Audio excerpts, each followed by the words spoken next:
Namaskar and welcome to another fabulous program here at Doordarshan. It gives me great joy to welcome two eminent personalities, and I've been dying to say this, so I'm going to say it right at the outset. Gentlemen, thank you for your service, because we are pleased to have with us Air Vice Marshal Nanodkar and we have Group Captain Kanitkar. Sir, welcome to Doordarshan. Thank you for talking to us. Thank you very much. So, I believe there is something that ties both of your services together, which is the MiG-21. But let's start with your journey. We'll go with a group captain first. So, when did this journey with the armed forces begin? I was commissioned in June '87. Okay. Prior to that, I joined NDA in 1983. Right. Spent 3 years there till '86. Thereafter moved to Air Force Academy at Dundigal for a period of 6 months, and for the advanced flying training I went to Air Force Station Bidar, which is quite close by in Karnataka. Okay. And having completed that, I was assigned to the Air Force assigned me to join fighters. You can join fighters, transports or helicopters. Okay. So they give you the they give their they assign. Yes. No choice. We have a choice. We put up our choices, and based on your flying performance, largely, Okay. You are assigned a particular So, type fighter, of I would imagine, would be at the higher level. I would say so, but not necessarily, considering today's types of helicopters and transport aircraft available. Yes. Air Vice Marshal, do tell us about your origins. Yeah, I was brought up in Bombay, and my dream to join fighter aeroplane started when I was in class 7. Okay. Used to stay in Chembur, and the Santa Cruz approach, The flight path. was right over our house. Yes. And if you recall, somewhere around that time, the first jumbo jet was inducted by Air India. Correct. And it was escorted by 2 fighter aircraft.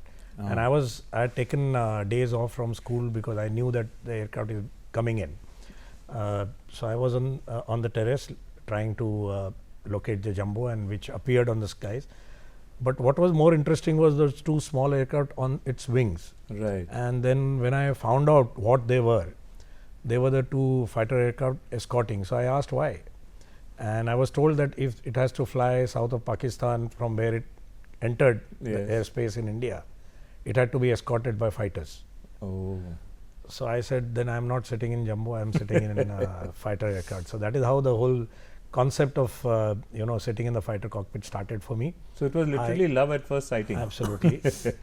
And then of course I attempted NDA, failed the entrance exam, because I was lucky to be in a batch where we shifted boards.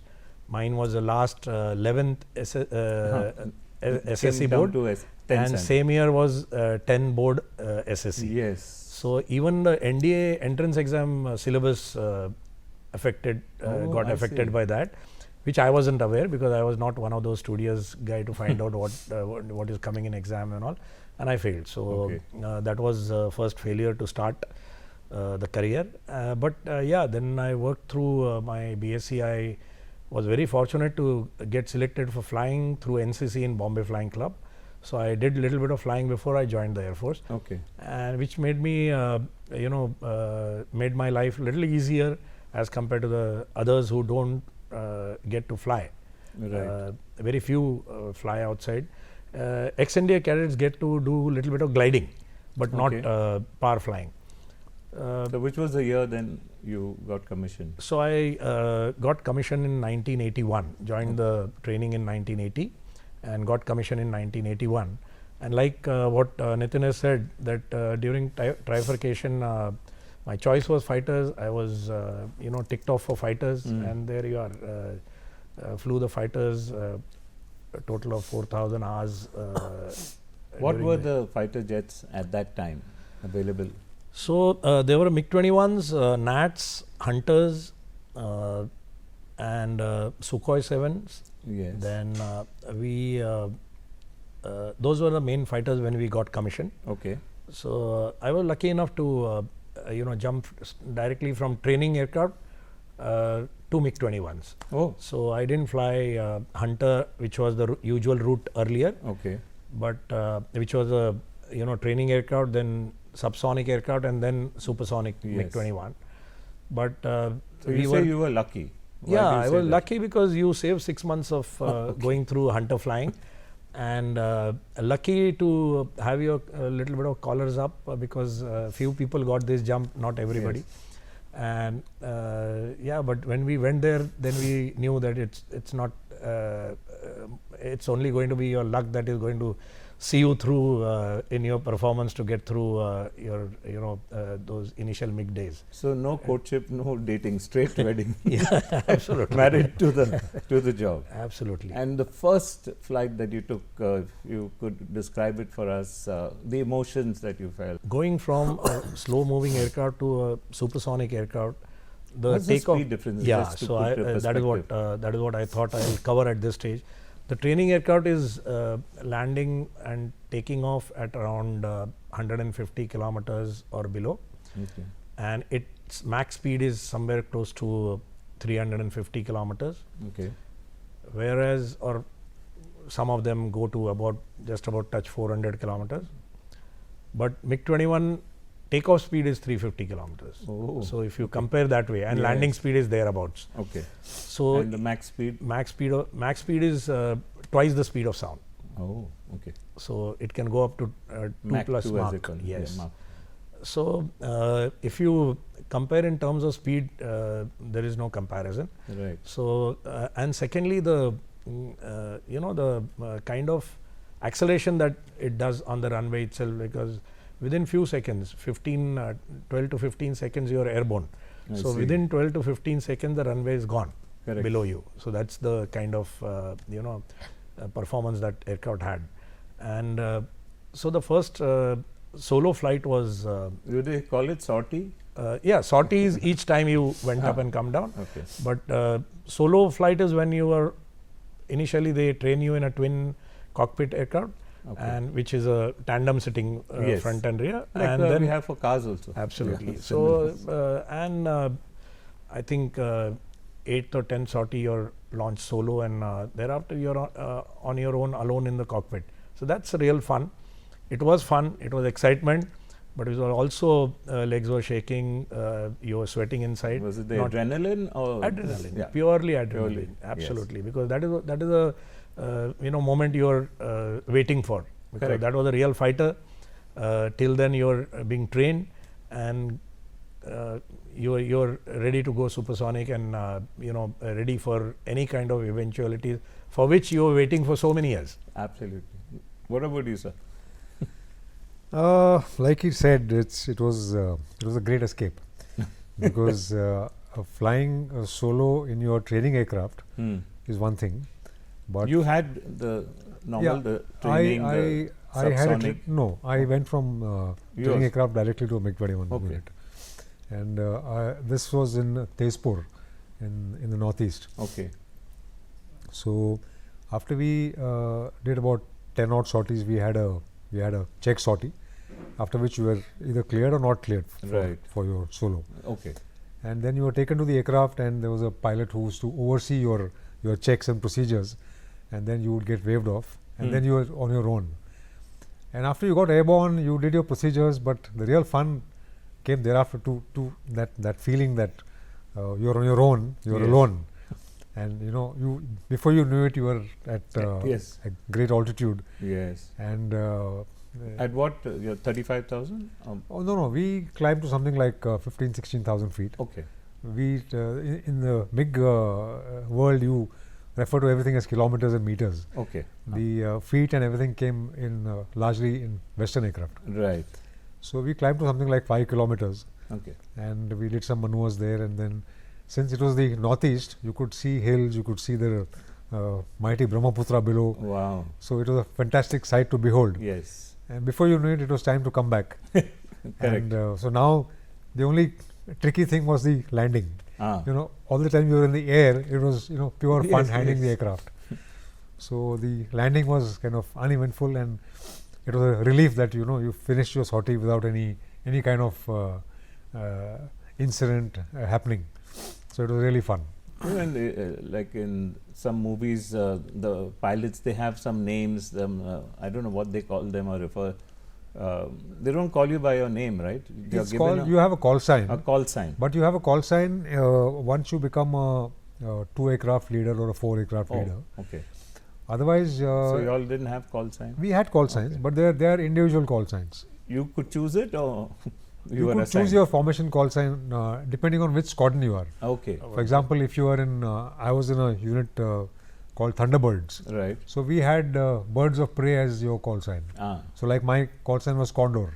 Okay. Yeah. But if you are referring to nicknames, then yes. Yeah. That also. So So we all have nicknames in the Air Force, which we use primarily during combat. Correct. Because there is no time to refer to, and there is no ambiguity as to whom are you telling to do what. Correct. So that is why we use, all of us have nicknames in the Air Force. Okay. And we use them during combat very, very But what is your call sign? So my, in various squadrons that you serve, so the call signs were different, but the call sign that I would be proud of was when I commanded this Jaguar squadron, I was known as Jaguar 1. So that was one of the call signs that I would really hold dear to my heart. I'm sure you may have faced certain challenges. If there's any one incident that each of you could share your experience. I was about 22, 23 years old lad, just started my operational training on MiG-21. I was posted after the initial phase flying the relatively easier MiG-21 to a little more challenging MiG-21 because we had different models. Different upgrades on MiG-21. Total of 4 upgrades, in fact, in its life.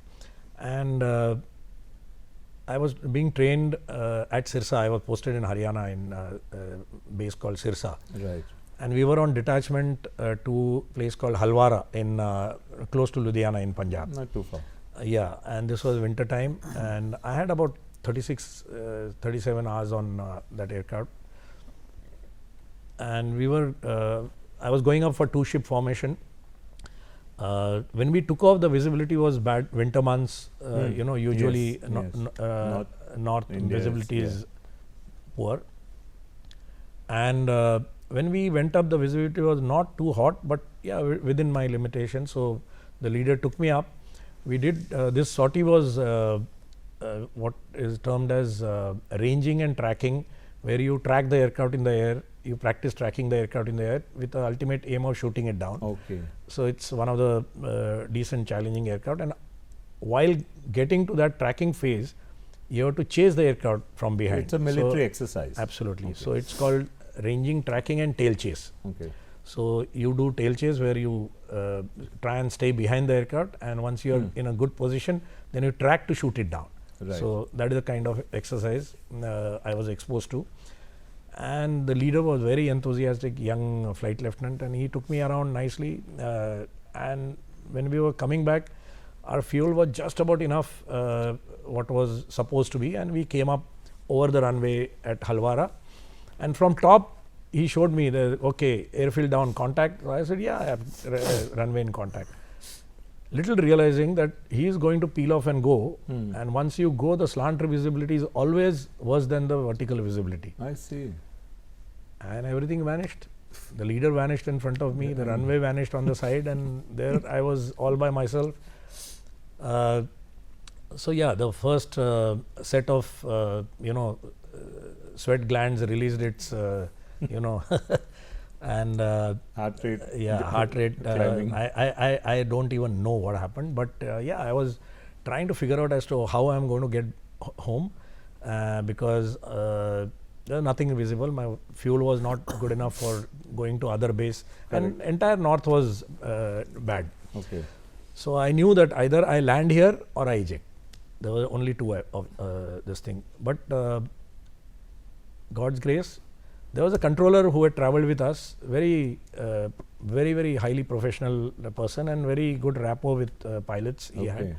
And he happened to be in the air traffic control. So he gave me a call, Nano, just do a timed circuit and I am going to put on the precision approach, which was off, and surveillance radar was unserviceable. So everything possible was, not in place. He went, he put on the radar. He asked me to do the time circuit, but I don't know, whether I did the correct time circuit or not, but I was trying from my side. On finals, he said no contact with you on radar. So I said, okay, now you can't come down because you have no contact with the ground. Correct. You are not picked up on the radar. So I was just continuing straight, trying to maintain my height. And at some point in time, there is a Gurdwara next to the approach, and I saw that dome of Gurdwara. I said, okay, that means I'm somewhere there. Correct. So I transmitted to him. I said, BJP, I'm close to approach path. So he said, okay, now if you're close to approach path, start descending. Now this is something tricky because you have some buildings there like that Gurdwara. Correct. And I wasn't too sure whether I really picked up the correct building or not. But yeah, next moment I heard BJP, he said, Nano, contact with you. And that was a sigh of relief. He brought me down on approach. I did whatever best I could in that, Yes. with that little experience. And that is a day I actually have landed blind.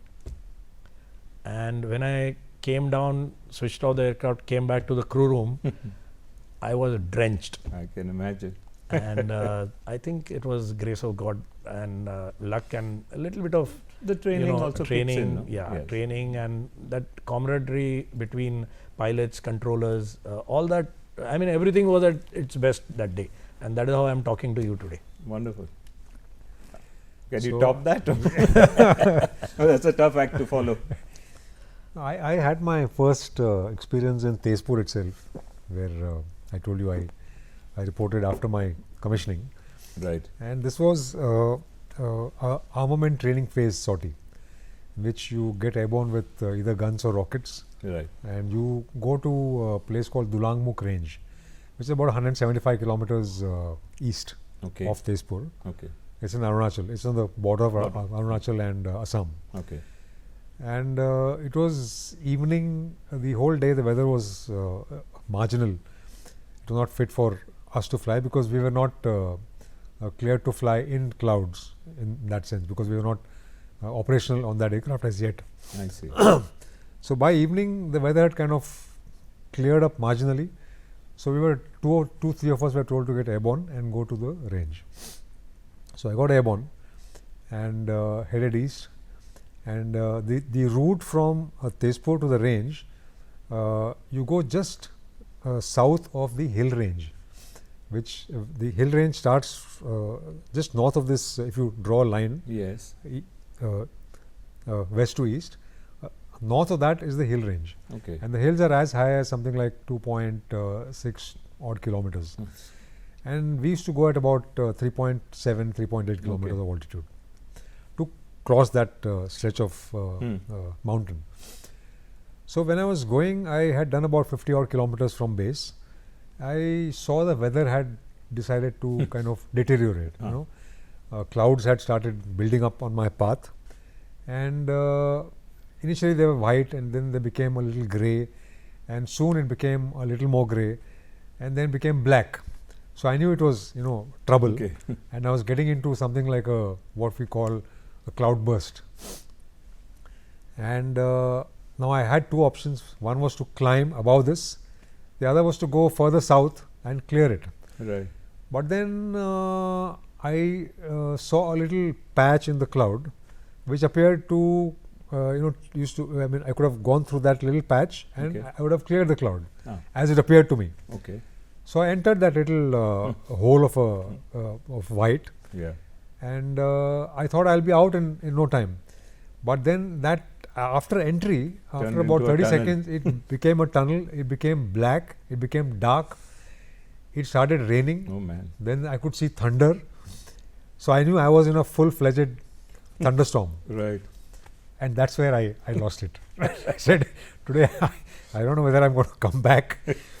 So as against all briefing, when you are in clouds, you are briefed not to engage your afterburner. Okay. Because the afterburner emits a lot of light and light that kind of reflects off the clouds, and it could get disorientating for you. But against all against all this advice, I turned south. I knew that south was a little clear. So I turned south to exit this whatever I was in, and I engaged afterburner to get out as quickly as I could. Right. So I hit something like 1,000 kilometers an hour inside cloud, and I must have been in cloud for not more than 20-30 seconds, and I was out. I just came out into blue skies. Wow. And that's the time I put the afterburner off. And I looked behind, and it was a sea of black. And I was, in blue skies, relatively completely free of cloud. Yes. And that's when I breathed a sigh of relief. And I continued. And then the whole thing kind of was over for the moment. And I continued. I turned left again. I continued towards range. But I could see that the range at that point had started to get covered up with clouds. So when I contacted the range, we have a range safety officer who's posted there to control aircraft who come to range. So he said, "What are you doing here? We have told Tezpur to stop all flying, and the range is closed. Please go back because it's all bad weather here." Yeah. So I said, "Okay." Nobody told me. So I headed back. You had enough fuel? I had enough fuel. I went back, but this time I descended to low level. Okay. Against I didn't want to get into clouds again. So I came down as much as possible to stay below clouds, and I went back to Tezpur at a much lower level. I see. And but after you had to watch for the peaks. Yes, and I was south of the mountain range. So when I went back, I landed. I went to my instructor and told him, "Sir, this is what happened today, and I need to tell you that this is what happened." So he said something that scared the shit out of you. I said, "Yes, it scared the hell out of me, and this is what happened." So I said, "Next time, be careful. Don't be foolhardy and enter clouds." Now, I'm beginning to wonder when people say I was in cloud 9, what are they referring to? The last cloud of the storm. That's heaven. It's generally a good feeling, but getting into clouds, quite challenging. Now, coming to MiG-21. Apparently, our Air Force has had it for 62 years, and now it's the end of an era, as they say. So, you all were both associated with it, and you, Air Vice Marshal, were kind of responsible for the phasing out of this. So, let's start with a little bit of history. Yeah. See, MiGs came in early 60s. Correct. And we phased them out on 26th of September. 2025. Absolutely. Okay. So 62 years is a long journey for any fighter aircraft. Is the longest among absolutely worldwide? It is, there is no other fighter aircraft which has operationally served any air force for this long. And it served other countries as well. Many countries. And it is still flying in some countries, but not as old. Okay. Yeah. So because over a period of 62 years, we have upgraded the MiG-21s. There were 4 upgrades. There were 4 upgrades, and the final one called Bison has gone out of service now. Okay. We started with Type 74, but which was on just the 6 of them that came in, and they were initially just given to us to get our pilots going. But main contract was for Type 77, the mainstay that time in initial wars. Right. Then came the Type 96, which I flew for whatever I flew in. So I've flown Type 77 and Type 96. Then came the BIS, which BIS means ultimate. I see. So that's ultimate MiG-21, Russians thought. Okay. But then we Indians, being Indians, we taught them how to get best out of even the ultimate. You made the BIS, but we are the boss. So we made the Bisons. Okay. And Bison was airframe and engine same as BIS, but the rest of it was entirely different. That means the avionics, the radar, the gun sight, and the pilot's equipment. Many things changed. So those are the ones which have gone out of service now. So MiG-21 has been one of the mainstay, and at one point in time, our Air Force had 75% squadrons almost of MiG-21s. Oh, so that's a huge number. Huge number. Okay. So we had 22 squadrons of MiG-21 in the Air Force. And each squadron would have how many? About 20, say. Planes. Yeah. 20 jets. Yeah. Oh. So that is the kind of we have inducted over 1200 MiG-21s in the Air Force overall. So that's a big number by any standards. Correct. And it has given us service. Just see, it flew in 71 operations, and the last one, Abhinandan shot the F-16 from that same aeroplane, the Bison. Yeah. So imagine it has operationally in Kargil operation, it gave us excellent service. Yes. We lost one pilot, Skonleda Ahuja, during Kargil operation on MiG-21. But yes, it participated. It did. So every operation that we have seen from its induction onwards, from 65 onwards, till the recent Balakot strike, we have utilized that aircraft fully. Early 90s, we shot down a Pakistani Atlantic surveillance aircraft called the Atlantic, which was doing surveillance inside our territory. Oh. So MiG-21 BIS shot down the Atlantic. Yeah. So this base from where it got shot, I have subsequently commanded that base. I see. So what Nitin brought out, during every operation we have utilized this aircraft effectively. We are bound to have more number of accidents. What hurts us is how we have lost the pilots, why they couldn't get out of the aircraft, or there are many reasons. It could be technical defect, it could be bird strike, single engine aircraft having a bird strike, so pilot has no chance to do anything about it. And yes, what if one thing would be your vision for the future? Would you like to see an indigenously manufactured supersonic jet of the same caliber of the MiG, or something beyond? What would each of you want to envisage for the future? Let's say, what do you want to see in the year 2040? I think we already are on that path of indigenization to a very large extent. But making an aircraft from scratch in all its entirety is completely different ball game. Correct. So we have we've made an aircraft before. Yes. It was called the Marut. The HF-24. And now we have also made the Tejas. Yes. So some parts of the Tejas are still not indigenized, but we've come a long way, and we are flying the Tejas. We have certain hiccups that are bothering us at the moment. But I'm sure in the years to come, maybe 10-15 years from now, we will definitely get a better version of the Tejas, and maybe fifth or sixth generation of fighter in place. Yes. So you heard of AMCA program that is already on with ADA DRDO. So that's the fifth generation fighter that we are aiming for. Right. So I think the time period that you are talking about, we have to go beyond AMCA.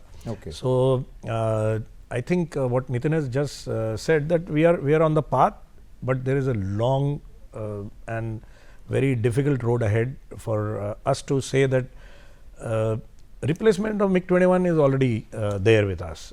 But futuristic, the whole concept of warfare is changing, and you have to be with times at all time. Absolutely. So 5 to 7 years, things change in aviation drastically, and to keep pace with that is one of the biggest challenge that we have. The technology that we have to catch up with. We are moving along, but long way to go. Well, it was really lovely talking to both of you gentlemen. Once again, on behalf of all our viewers, thank you for your service. And as we would say in your parlance, this is Jaguar 1 and Condor and Alfie signing out. Over and out. Thank you very much. Thank you. It was a pleasure.